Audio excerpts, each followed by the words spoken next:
উপদেশগাঁও উন্নয়ন কমিটিৰ উদ্যোগত মহিলা সমিতিৰ সহযোগত দুদিনীয়া কাৰ্যসূচীৰে ভাগৱত পাঠৰ বাৰ্ষিক ভাওনা উদযাপনৰ আজি প্ৰথম দিনৰ কাৰ্যসূচী।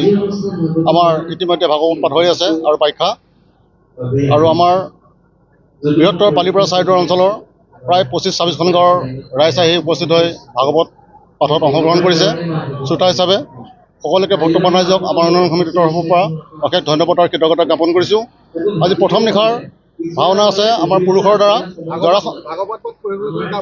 আমি ভাগৱত পাঠৰ কাৰণে সুদূৰ মৰিগাঁৱৰ পৰা আমন্ত্ৰণ কৰি আনিছোঁ শ্ৰীমান প্ৰিয়দৰ্শন ডেকাদেৱক। অসমৰ বিভিন্ন ঠাইত ভাগৱত পাঠ কৰি ৰাইজৰ মৰম কৰিবলৈ সক্ষম হোৱা ভাগৱত পাঠক আৰু বাখ্যাকাৰক শ্ৰীযুত প্ৰিয়দৰ্শন ডেকাদেৱ, তেখেত ইতিমধ্যে আমাৰ আহি ভাগৱত পাঠ কৰি আছে। আমাৰ 26খন গাঁও নিমন্ত্ৰণ কৰাইছে।